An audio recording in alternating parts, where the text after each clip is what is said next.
On this edition of Motorhead Garage, Sam and Dave are adding a leveling kit to a 2015 Dodge Ram truck. Have you wanted to add more power to your alternator? Well, we have a solution for that.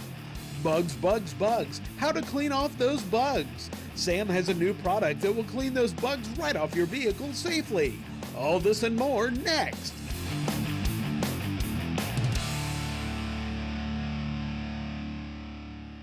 Hey, welcome to Motorhead Garage. Well, folks, we got something really special for you here. You know, a lot of these guys have these Dodge pickup trucks like this. This is a 2015 1500 Ram. And if you notice, they all kind of tilt nose heavy a little bit. And a lot of guys like to level them out so they look nice and level. And if they do that, they can also run like a 33-inch tire on this thing. Well, that's what we're going to do here is we're going to put a leveling kit on it. And here's what we're going to install. This is from TGC. All it does is it fits between the top of the spring and this cup up here, the spring cup. This only looks like it's about an inch, and that's what it is, but when you put it in there and put it all together, it'll raise the truck up about 2 inches, make it level so it looks good. It's pretty simple to do. Now, for you guys at home, you know, you may be doing it down in your garage. What you'll need to do is get a jack underneath the bottom control arm here, because what we have to do is we got to separate this front hub from the upper control arm. Now, I've already got the caliper off, I got the shock out, and I'm getting ready to do this. Now, I got a jack under here that'll help me do this, because this can be a little treacherous, so you want to be careful when you're doing it. Well, let me go ahead. I got this nut loose. I still don't have it separated, but you want to get it just loose enough here so that you'll have enough play that'll pop down when you hit it. Now, to separate that, a couple ways you can do it. A lot of guys will take a pickle fork and stick in there. Well, if you do that, you're going to destroy that boot. You don't want to do that, especially if it's new. Now, you know, if you're going to replace the ball joint, then that's another story. Another way to do it, and this usually works, and that is to take a hammer, and I just like to put it right here on the side and wrap it a few times. It should pop loose.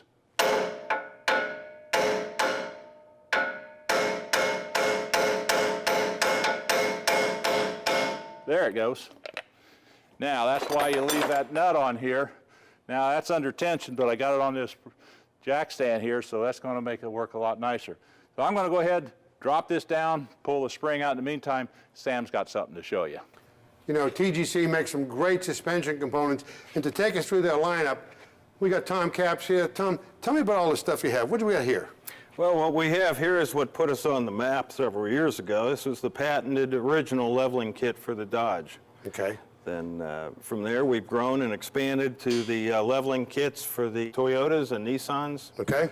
We've gone into the progressive rate coils, which give a much better ride. Okay, so if you put a progressive rate coil, but you've lifted the truck, right, the suspension isn't going to beat you to death. No, it's fantastic ride. It's much better than stock. It feels like a car. That's great. And I see this is a pretty rugged-looking control arm here. What's that for? That's our 4-link upgrade kit for the Ford Super Duties. All right.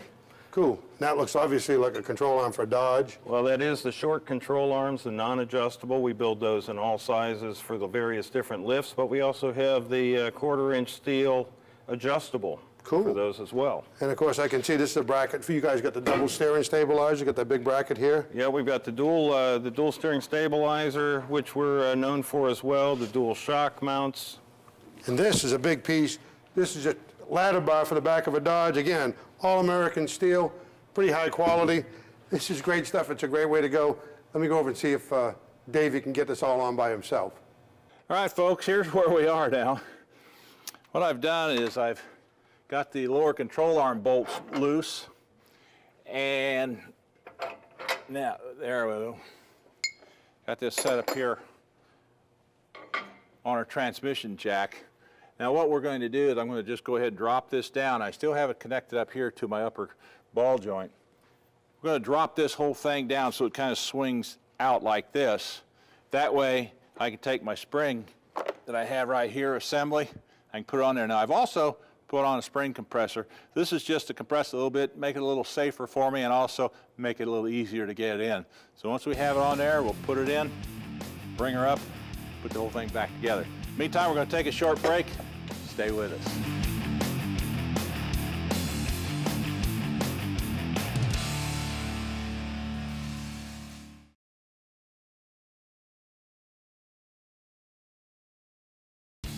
This edition of Motorhead Garage, presented by ARP, is being brought to you by Brothers Truck, your #1 source for 1947 to 87 Chevy and GMC truck restoration. Performance Trends, producing quality computer tools for racers and engine builders since 1986. Ultra Dent, manufacturer of paintless dent repair tools. And by ARP, the world leader in fastener technology. Hey, welcome back to Motorhead Garage, folks. Well, I got Tom here going to give me a hand on this. Well, we got everything all set up. We got our lower control arm down. Now we got our spring all set up. Now, I showed you before, got a little spring compressor in here, and I put a little bit of tension on it, make it go in a little bit easier. Plus, another little trick here I learned is I just took some tie wraps, wrapped that around there so it would hold this in place so it's not flopping around on me. It makes it a little easier, doesn't it, Tom? It does. It absolutely does. Okay, let's go ahead and push that control arm down and slide this in. See, let me get everything lined up here. Turn it around. Okay, here we go. Now we go. Put that in here. So get my dots lined up. Okay, now you hold on to that. I'll start jacking this thing up. And see if you can make sure you guide that in there. It don't slide on me. Okay, well, going in. Turn this around just a little bit so it's lined right there. How you doing over there, okay? Yeah, we're doing real well. We're coming right up into the path. Okay. Can you get your bolt in there? About another 1/4 inch. Okay. A little bit more. There we go. A little bit more on the back. Okay. Now, while you got your start there, let me move mine around a little bit here. So, see if it'll go a little bit more.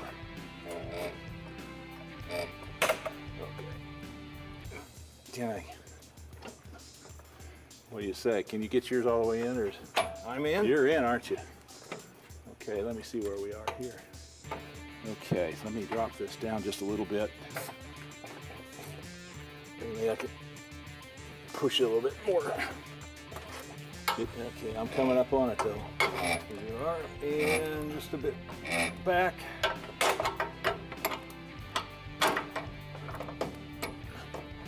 All right, here.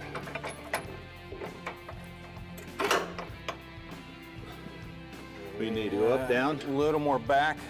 Okay. There we go. In. All right. I'm glad to see that done. Okay, now, the next step, now we got our bolts in. Got to put on our alignment nuts. Here you go, Tom. Thank you. We'll get those on. And I think I got to push this back just a little bit here. Get that in there.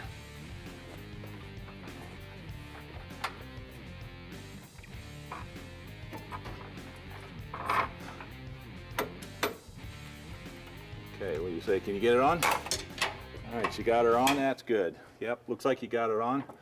Okay, folks. Well, here we are. And we got our spring on.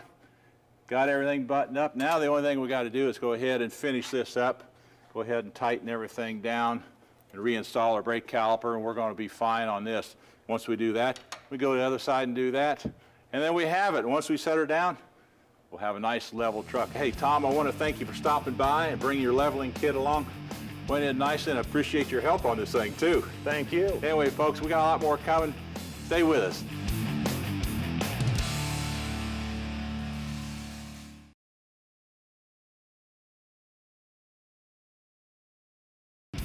Motorhead Garage, presented by ARP, coming to you from Borla Commerce Park.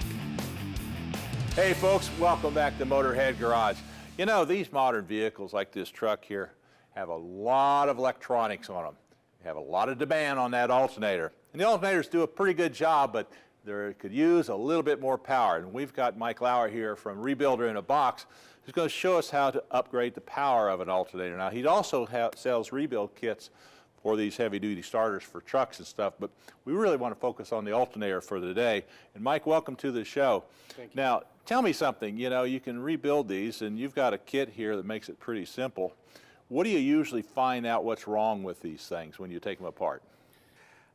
Dave, a lot of them have a burn mark right there. Okay. And this is what we refer to in electrical diagnostic business as the aha moment. When you see that burn mark, it's got black on the one slip ring where both brushes ride on these slip rings, and the one brush has more current coming out of it than the other. So when you hit any pollutants, or when you get 120,000, 140,000 miles on your vehicle, the brush starts to wear, and it leaves a electrical fingerprint, more or less we call it, that lets you know that, yeah, your alternator's bad and it's time for a rebuild kit to be installed. Now in your kit, what do you got to replace that? To correct the slip ring, we have you install a new slip ring, and then also what comes with it is the voltage regulator, which has the brushes on the bottom of the voltage regulator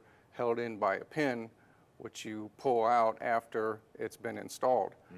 And then we also show you how to deal with the bearings and put new bearings on it so that the alternator is restored for another 100,000 miles of service. Good, and that's a pretty simple thing to do for you do-it-yourselfers out there.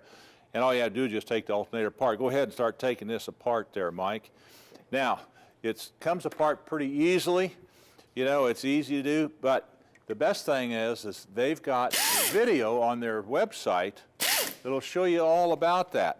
Now, he's taking these bolts loose back here, and we'll see him pop this thing loose, see how hard it is. It's not that hard, is it? No, it's easy. Okay. There we go. Got the regulator out of it. And there you go. So you got part of it done, and all we have to do is take the rest of it apart. In the meantime, though, to show you more about that, Sam and Mark can show you all about the website. Just keep working over there, buddy. So, Mark, I know that Rebuilder in a Box got a great website. How about taking me through it real quick? Yes, we do have a great website, Sam. Here it is. We got rebuilderinabox.com, and you go straight to the rebuild kits or information if you want to about starters and alternators. But when you get to the kit page, you get to select the make of your vehicle. We're working on Ford, so we're going to go to the Ford. And then after you get to Ford, you're going to see the models. Oh, like a F-Series on this, yeah? We get the F-Series. And then after you get the F-Series, you want to get to your rebuild kit, which is a 3G. The 3G takes you to the actual page that has videos. Wow, that's great. So you can see an actual picture of it. It shows the slip rings, the new regulator, the bearings, and all that kind of stuff. And it got diagnostic videos.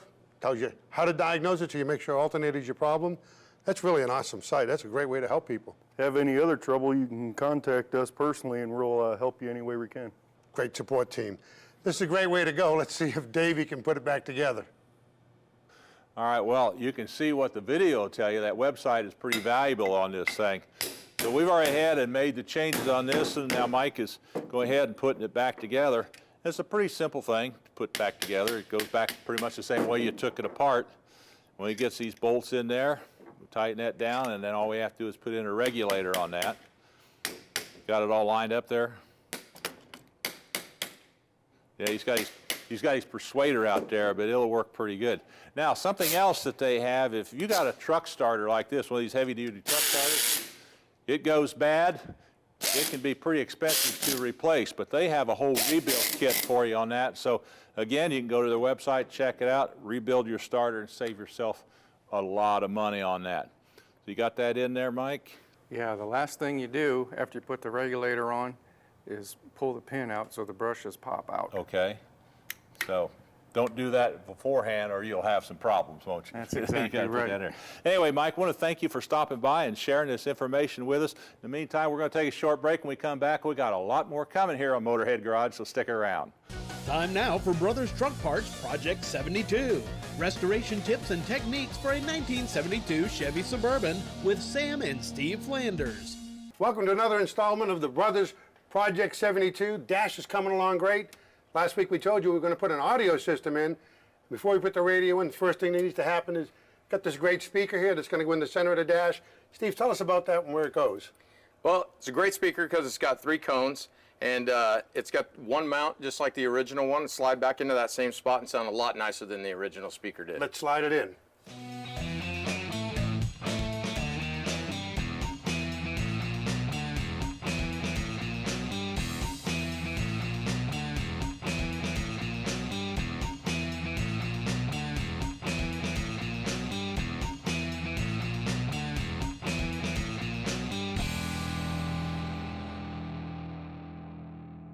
You know, Steve, it's neat how that speaker goes in using the original style bracket and only one screw holds it in. Yeah, it was easy to put in there. Tighten that screw down, we were done. And it clears that AC vent that we put in. Yep, no problem there. And then I used one of the radios that we sell also that mounts back in the stock spot so you don't have to butcher up your dash. Slid that right across from where the glove box is, put that in, and tighten 2 nuts. Make sure you don't over tighten them and snap off those shafts. Got that thing in there, no problem. And then the kick panels too, slide right in.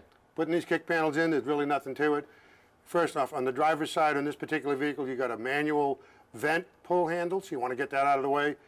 Put your speaker in, make sure the wire's clear, plug your wires onto your speaker, a couple of PK screws, a little sheet metal screw at the bottom, and double check everything and make sure it works good. All easy to do.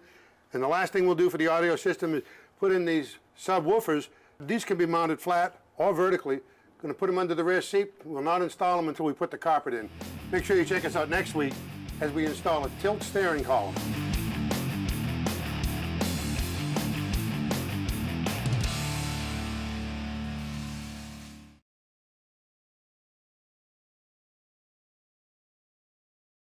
This edition of Motorhead Garage, presented by ARP, is being brought to you by Parking Target, thinking outside the box. Splat Bug Remover, the fastest, easiest way to remove bugs from your car, RV, or motorcycle. Spray, rinse, done. Evapo Rust, super safe rust remover. And by Stage 8, the world's best locking fastener. Welcome back to Motorhead Garage. Well, you know, these trucks that we've got work hard. The TV crew takes them all over the place. This just came back from a drag race in the Midwest, about 2,500 miles, and of course, it's got bugs all over the chrome, the headlights, the windshield. You know what the problem bugs are. They're hard to get off, and if you leave them on, they'll damage your paint. If you got motorhomes, if you got motorcycles, your big, nice trailer, especially if you're on the Gulf Coast where they have love bugs, you know what it's all about. We got Ed Ingalls here. Ed, tell me about this product. Tell me what you're doing here. Well, Sam, this car was as dirty as you see the front of it. The windshield was dirty just a few minutes ago. I sprayed Splat Bug Remover on it, and I was just wiping it off as you came over. Splat is an all-natural, fully biodegradable product that removes bugs very easily. That's great. Now, you know, this is a product, it's all natural. The deal is with bugs, when they get on it, they bond. This actually breaks the bond. Is that what you're telling me? Correct. This is not a solvent. It is not a harsh chemical. It won't even take the wax off your car. Well, it looks like it's doing a good job on that windshield. Yeah. And, you know, that's really a safety thing, because when you hit the sun and you got bugs and dirt all over the windshield, you can't see. That's looking good. What about the rest of this car? You got a lot of bugs in the front of this. You've been driving this. Yeah, we drive this car, use it to demonstrate the product. All right. Well, let's go ahead and spray some on here and let it soak. So what I understand, you spray this on and let it sit for 2 or 3 minutes. That's correct. And that's on dry bugs, huh? That's right. You don't want to wet the car, I got the little travel size here, which is handy. And you can, this is plexiglass here. It's not going to hurt that? No, that's... All right. So we'll just let that sit for a little bit. Well, cool. While that's sitting and soaking, he's got some other neat stuff. Tell me what you got over here. Well, we have our polishing and wiping cloth. This is a companion to the Splat product. This is a fiber product. The fibers are made of rayon and nylon, and they're 200 times smaller than a human hair. Wow. The way these are made, you can see that's a very, very tough product. Cool. These are fully reusable. You throw them in the wash. Just don't use bleach or fabric softener and let them air dry. Sure. To use this, you simply soak it in warm water. I see we just got a dirty mirror here. That's right. Are we going to spray something on the mirror? No, we're not. This product will clean the mirror. It's fully lint-free. And you just soak the product in the water and then wring it out as hard as you possibly can. And you can, like I say, just throw these in the washer and reuse them over and over and over. Cool. So this will clean the mirror and leave it streak-free. That's great. That's really good, like inside glass in a car and so on. You don't want any streaks on it. That's nice. So what else you got there? Well, we have some hand cleaner. That's also an all-natural, fully biodegradable product. It takes grease and oil off your hands amazingly, and it doesn't leave your hands chapped or dry feeling. It actually leaves them smooth. You'll never sell any of that to Dave. He didn't get his hands dirty. Let's go ahead and see if we can start wiping this down, see what it looks like. Okay. So you got these, just wet these and then wring them out, huh? Yep. Well, they're taking these bugs right off, isn't it? Yeah, it'll remove the bugs with little or no problem whatsoever. I guess I didn't get enough on there. And this doesn't hurt paint, glass, No, it won't plexiglass, even take the wax off the car. It won't take the wax off, that's No, well, I guess it's not a being solvent. That's cool. Look at that. It's taking these bugs off. It's doing a pretty nice job. Like I said, if you got a motorhome, you know that's like driving a garage door down through the air. It gets covered with bugs. You want to get it off. The splat bug remover is a great way to go. Spray it on, let it sit, and wipe it off. Oh, guys, this is looking really good there. I think you did a wonderful job on it. Thank you, bud. Hey, folks, you know, we've run out of time. We're going to see you next time here at Motorhead Garage, so stick around. Hey, get some of this stuff good. I got my car out here waiting on you. Here you go, all you want. No, right there. I got tons of it. Help yourself.